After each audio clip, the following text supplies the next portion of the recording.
Hello बच्चों, कैसे हो? मैं उम्मीद करता हूँ आप बहुत अच्छे होंगे। एजुकेशन बाबा प्लेटफॉर्म पे आपका बहुत बहुत स्वागत है। और इंग्लिश मीडियम बच्चों के लिए एक बहुत ही बड़ी खुशखबरी है कि इस बार से एजुकेशन बाबा के प्लेटफॉर्म पे आपको हिस्ट्री, पॉलिटी, ज्योग्राफी यानी आर्ट्स, ह्यूमैनिटीज के सब्जेक्ट इंग्लिश मीडियम में बहुत ही शानदार तरीके से पढ़ने का मौका मिलेगा। आइए थोड़ा सब्जेक्ट के बारे में कुछ थोड़ा इंट्रोडक्शन मैं आपके दूं, बट इतना मैं उम्मीद आपको दिलाता हूं कि ये एजुकेशन वावा प्लेटफॉर्म पूरे सेशन के दौरान आपको इतना शानदार पढ़ाई देगा, चाहे वो हिस्ट्री हो, पॉलिटी हो, ज्योग्राफी हो। जो मैं पढ़ाऊंगा, मेरा नाम विकास कुमार है, वो बहुत ही शानदार तरीके से पढ़ाऊंगा ताकि आपको पूरे सेशन में कुछ भी रटने की जरूरत नहीं पड़ेगी। काफी इंटरेक्टिव सेशन होगा, क्वेश्चन आंसर होगा, डाउट्स होंगे। आइए थोड़ा थोड़ा हर सब्जेक्ट के बारे में हम लोग समझने की कोशिश करते हैं। जैसे देखिए, सबसे पहले अगर मैं बातें करूं हिस्ट्री का, है ना? अगर हम लोग हिस्ट्री के बारे में बातें करें तो हिस्ट्री के अंदर में हम लोगों को यह समझना है, दो चीजें बड़ा इंपॉर्टेंट होता है अगर आप हिस्ट्री पढ़ रहे हो तो। सबसे पहला इंपॉर्टेंट चीज तो होता है कि आपको यह जानना चाहिए कि हिस्ट्री होता क्या है ना? तो पहला जो सबसे इंपॉर्टेंट चीजें होता है वो होता है आपका हिस्ट्री का डिफिनीशन। ठीक है ना? तो एक तो हम लोग हिस्ट्री का डिफिनीशन पढ़ेंगे, जो कोई भी आप आसानी से समझ सकते हैं कि हिस्ट्री का मतलब क्या होता है। Study of the past, learn from the past and make a good road to the future. है ना? देखो कितना आसान डिफिनेशन है हिस्ट्री का। इसका मतलब क्या हो गया? Study of the past, past का study, learn from the past, past का लर्निंग करो, है ना? और फ्यूचर के लिए एक शानदार रास्ता तैयार करो, है ना? यानी पास्ट के हर चीजों को समझते हुए फ्यूचर के लिए एक बेहतर रास्ता तैयार करना, इसी को हम लोग स्टडी कहते हैं, इसी को हम लोग हिस्ट्री कहते हैं। और इसलिए कहते हैं history is the study of the past events. समझ रहे हैं? अब दूसरा इंपॉर्टेंट चीज है, देखिए हिस्ट्री के अंदर में जो दूसरा बड़ा इंपॉर्टेंट चीजें है वो हमें जानना है सोर्सेस के बारे में, है ना? सोर्सेस जो होता है ना वो बड़ा इंपॉर्टेंट होता है। Through out the NCERT books of 15 chapters, जो 15 चैप्टर्स है हमारे हिस्ट्री में, उनमें सोर्सेस का बहुत ज्यादा महत्व होता है। अब जैसे सोर्सेस का मतलब क्या होता है, जैसे एक बहुत ही आसान तरीके से आप सोचिए, आप एजुकेशन बाबा के बारे में कैसे जाने, है ना? हो सकता है आप गूगल से आपने जाना होगा, हो सकता है आपके कोई फ्रेंड्स या रिलेटिव ने आपको बताया होगा, या सोशल मीडिया में आपने देखा होगा, जो भी है। तो ये सारे क्या हो गया, आपसे पूछा गया कि एजुकेशन बाबा को जानने का सोर्सेस बताओ, तो आप कहते हैं गूगल हो गया, आप कहते हैं सोशल मीडिया हो गया, आप ये कहते हैं, है ना, कि हमारे फ्रेंड्स या रिलेटिव हो गए। तो जो भी है, दीज आर द सोर्सेस, है ना, जिससे आप जान पाए, है ना? तो हिस्ट्री में भी जो चीजें हम पढ़ते हैं, देखो एक तो पता चल गया कि हिस्ट्री तो पास्ट का है। तो कोई जरूरी है क्या कि 5,000 साल पहले का कोई बंदा भी है? नहीं है ना। 4,000 साल पहले का कोई बंदा है? ऐसा नहीं है। तो उस समय का सोर्सेस तो जब आप देखेंगे, हिस्ट्री को समझने के लिए हमारे सामने दो इंपॉर्टेंट सोर्सेस होते हैं, दो इंपॉर्टेंट सोर्सेस हैं। और उन दो इंपॉर्टेंट सोर्सेस को अगर आपको समझना है तो आप जैसे यहां पे ले सकते हैं, एक होता है लिटरेरी सोर्सेस, एक होता है लिटरेरी सोर्सेस, और दूसरा सोर्सेस होता है, उसको हम लोग बोलते हैं आर्कियोलॉजिकल सोर्सेस, है ना? अब जैसे मान लीजिए, दोनों का एक एक एग्जांपल आपको मैं समझा देता हूं अच्छे से, है ना? एक हो गया लिटरेरी सोर्सेस। लिटरेरी सोर्सेस का मतलब क्या हो गया, है ना? अब जैसे एक एग्जांपल लो, है ना? इस दोनों का हम लोग एक एक एग्जांपल आपको देते हैं। जैसे मान लीजिए मेडाइवल टाइम में, अभी से 200 साल पहले, अभी से 400 साल पहले, अभी से 800 साल पहले, दुनिया के किसी कंट्री का कोई ट्रैवलर घूमने के लिए इंडिया आया। और इंडिया आने के बाद उसने इंडिया की इकोनॉमी के बारे में, इंडिया के पॉलिटिकल इंस्टीट्यूशन के बारे में, इंडिया के सोसाइटी के बारे में उसने बहुत सारा चीजें देखा, इंडिया के रिलीजन के बारे में उसने बहुत सारी चीजें देखा। यहां पे आया, उसने इंडिया के मल्टीपल एस्पेक्ट्स, चाहे वो इंडिया की इकोनॉमी हो, सोसाइटी हो, पॉलिटिक्स हो, है ना, रिलीजन हो, इसके बारे में देखा। और इसके बारे में देखने के बाद उसने अपना एक अकाउंट लिखा कि मैंने इंडिया में इन सारी चीजों के बारे में ये सारी चीजें देखा। तो ये हमारा क्या हो जाएगा, तो उसका वो जो ट्रैवलर का जो वो अकाउंट है ना, उसी को हम लोग क्या बोलते हैं, ट्रैवल गिव्स, जिसको क्या कहा जाता है, लिटरेरी सोर्सेस। तो वो क्या हो जाएगा लिटरेरी सोर्सेस में, यानी हम ये कह सकते हैं ट्रैवलर्स अकाउंट, ये हमारा लिटरेरी सोर्सेस में आ गया।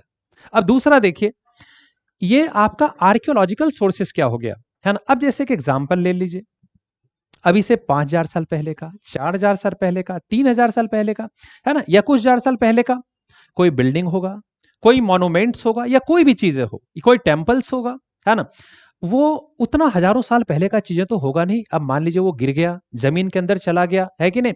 और अब हमारे आर्कियोलॉजिस्ट आर्कियोलॉजिस्ट क्या करते हैं, जैसे हमारे मिस्त्री घर को बनाते हैं ना, तो आर्कियोलॉजिस्ट क्या करता है ना, जमीन को डिगिंग करता है ना, यानी वो आर्कियोलॉजिकल एक्सकेवेशन करता है। और आर्कियोलॉजिकल एक्सकेवेशन करने के बाद जमीन के अंदर से वो बहुत सारी चीजों को फाइंड आउट करता है, बहुत सारे उसको एविडेंसेस मिलते हैं, जैसे उसको क्वाइंस मिला, जैसे उसको इंस्क्रिप्शन मिला, जैसे उसको पूजा पाठ करने वाला कोई सामान मिल गया, है ना, ये जो भी चीजें मिल गए, कोई बर्तन मिल गया, तो ये सारा चीजें किसके अंदर में आ गया, यानी जमीन की खुदाई करने के बाद, है ना, उसको निकालने के बाद फिर उसका स्टडी करते हैं, उसका एनालिसिस करते हैं, उसको समझते हैं, तो ये सारे सोर्सेस को हम लोग किस में लेते हैं, आर्कियोलॉजिकल सोर्सेस में। और आर्कियोलॉजिकल सोर्सेस का अगर एक अच्छा एग्जाम्पल आप लेंगे तो एक होता है क्वाइंस और एक होता है इंस्क्रिप्शंस, है ना। Coins and inscriptions, these are the two important archaeological sources. और भी बहुत सारी चीजें हैं जो हम लोग धीरे धीरे समझने की कोशिश करेंगे, ठीक है। तो चलिए, तो ये मैं उम्मीद करता हूं आपको हिस्ट्री के अंदर में हम लोग ये सारी चीजों को देखेंगे। अगर चलिए, अगर हम लोग यहाँ पे पॉलिटिकल साइंस के बारे में अगर मैं बातें करूं, है ना, अगर मैं पॉलिटिकल साइंस के बारे में बातें करूं, तो पॉलिटिकल साइंस में हम लोगों को क्या देखना है, तो एक सबसे बड़ी चीज है जो आपको पॉलिटिकल साइंस में समझना है ना। तो कोई भी सब्जेक्ट, देखिए हम आर्ट्स आर्ट्स के स्टूडेंट आप है ना, और आप ये जान लीजिए जो आप सिविल सर्विसेज देखते हो, इतना ज्यादा लोग सिविल सर्विसेज के लिए काफी डेडिकेटेड, काफी पैशनेट हैं, है ना, उसका फाउंडेशन हमारा 11th-12th है। अगर आप 11th-12th को अच्छे से पढ़ोगे, इवन आप 12th को अगर अच्छे से पढ़ लोगे ना, तो आपको एक अच्छा फाउंडेशन मिल जाएगा, और उस फाउंडेशन से आप अपने फ्यूचर में अपने प्रिपरेशन को आप बहुत ही शानदार बना सकते हो। तो मेक योर फाउंडेशन स्ट्रांग, है ना, और फ्यूचर के लिए अपने प्रिपरेशन को बहुत ही शानदार बनाइए। तो अब जैसे मान लीजिए पॉलिटिकल साइंस के बारे में अगर हम लोगों को जानना है, तो पहले हम लोग क्या देखेंगे, है ना, पहले हम लोग ये देखेंगे कि भैया ये क्या होता है, जानना है, रटना नहीं है ना, कि पॉलिटिकल साइंस में क्या होता है। आप जो भी चीजें पढ़ते होगे ना, क्लास 10th में भी पढ़ा होगा आपने, 9th में पढ़ा होगा, 11th में पढ़ेंगे, है कि नहीं, 12th में पढ़ेंगे, तो एक चीज दिमाग में रख लीजिए, है ना, जैसे वहां पे हमने क्या बोला, स्टडी ऑफ पास्ट इवेंट्स, है ना, यहां पे बस एक आसान डिफिनेशन हम लोग बोल सकते हैं, study of power and authority. Study of power and authority, समझ रहे हैं, ये पावर एंड अथॉरिटी का जो स्टडी है, यही पॉलिटिकल साइंस है। अब इसमें आप क्या पढ़ते हो, जैसे आप देखिए पॉलिटिकल साइंस के अंदर में, या हम लोग, एक तो ये हो गया कि study of power and authority बोल सकते हैं, या दूसरा हम कह सकते हैं कि पॉलिटिकल साइंस क्या है ना, तो जिसमें आप स्टेट के बारे में पढ़ते हो, स्टेट का मतलब स्टेट क्या होता है, कंट्री क्या होता है, समझ रहे हैं। दूसरा चीज है जिसमें आप गवर्नमेंट के बारे में पढ़ते हो, है ना, गवर्नमेंट का मतलब क्या, चाहे वो गवर्नमेंट का फॉर्म्स हो, है ना, गवर्नमेंट का फॉर्म्स हो, या गवर्नमेंट का फंक्शनिंग हो, समझ रहे हैं, गवर्नमेंट का फंक्शनिंग हो, मतलब गवर्नमेंट चलती कैसे है, गवर्नमेंट कौन कौन से फॉर्म में होता है। अब जैसे मान लीजिए मैं आपको गवर्नमेंट के फॉर्म के बारे में बताऊं, अब जैसे देखो एक सिंपल एग्जांपल लो, आपको समझ में आ गया होगा ना।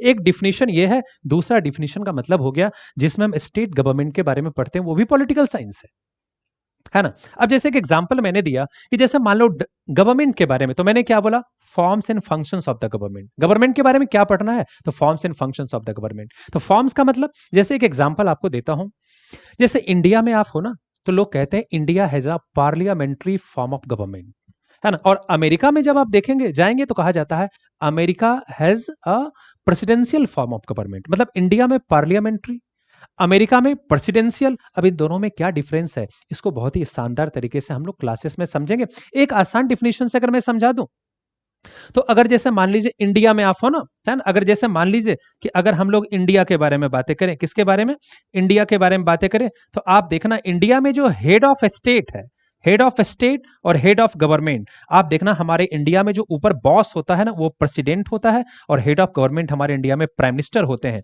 तो जिस कंट्री में, आसान भाषा में समझना है, जिस कंट्री में head of the state president और head of the government prime minister हुए, वहां parliamentary form of government.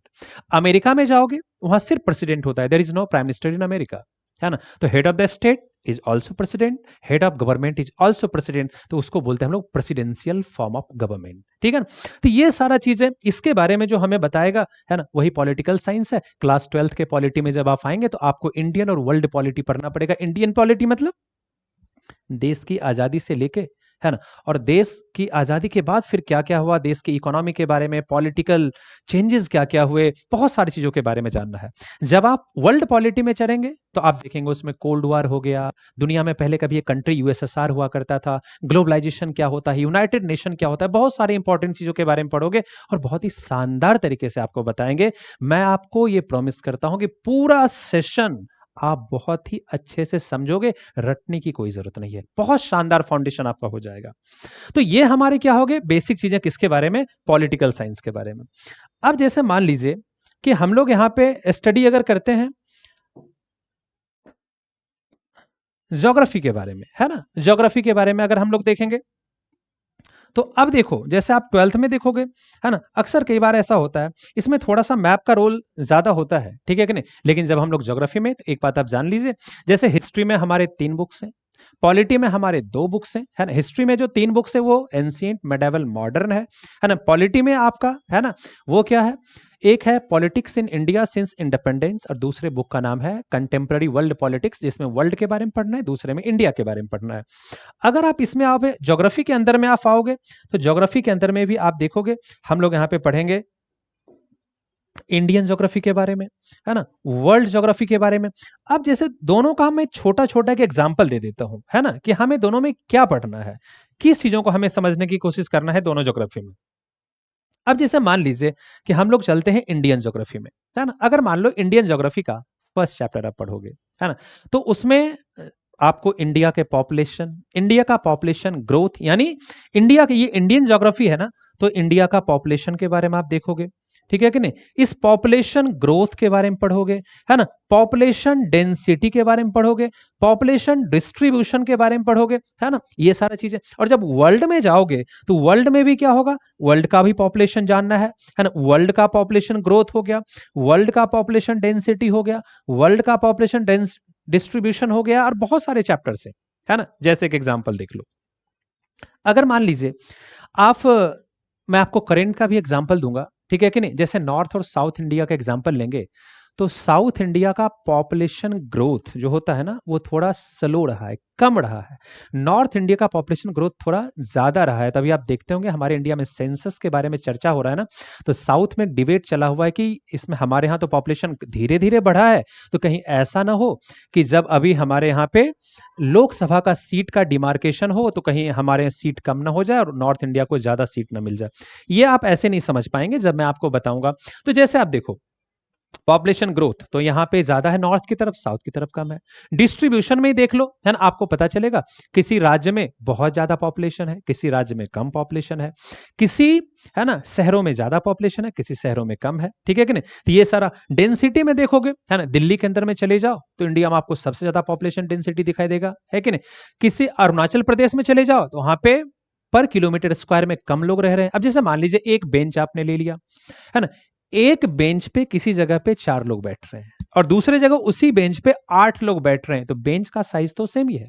Bench को मैंने पर किलोमीटर स्क्वायर मान लिया, किलोमीटर स्क्वायर मान लिया, है कि नहीं? एक बेंच है ना पे 4 लोग, दूसरे पे 8 लोग, तो वहां का डेंसिटी ज्यादा हो गया पॉपुलेशन, यहाँ का डेंसिटी कम हो गया, है ना? तो डेंसिटी डिस्ट्रीब्यूशन है ना, इन सब चीजों के बारे में हम लोग पढ़ेंगे। तो यहाँ पे हम लोग देखेंगे वर्ल्ड के बारे में, यहाँ पे हम लोग देखेंगे, यहाँ पे देखेंगे वर्ल्ड के बारे में, यहाँ पे देखेंगे हम लोग इंडिया के बारे में। तो ये हमारा हिस्ट्री, पॉलिटी और ज्योग्राफी बहुत ही बेसिक तरीके से, बहुत ही सिंपल तरीके से, है कि नहीं? और बहुत ही इफेक्टिव तरीके से आपको समझाएंगे और आपका हिस्ट्री, पॉलिटी, ज्योग्राफी बहुत शानदार होगा। तो आप एजुकेशन बाबा के इस प्लेटफॉर्म पे बहुत अच्छे से और बहुत अच्छे से एंजॉय भी कर पाएंगे, कॉन्सेप्ट भी ले पाएंगे, है ना? और एक जो टाइम पीरियड है ना, उस टाइम पीरियड से पहले आपको सिलेबस का कंप्लीशन भी हो जाएगा, आपके डाउट्स भी क्लियर हो जाएंगे, है ना? आपके जो भी प्रॉब्लम्स होंगे सब चीज देंगे और आपको एक बहुत ही शानदार तरीके से प्रिपरेशन करा के बोर्ड के लिए तैयार किया जाएगा, जहां पे आप बहुत ही बड़ा धमाका मचा देंगे, ठीक है? तो आप फटाफट ज्वाइन कीजिए और हम लोग बहुत ही जल्दी एक शानदार सेशन के लिए वेट कर रहे हैं।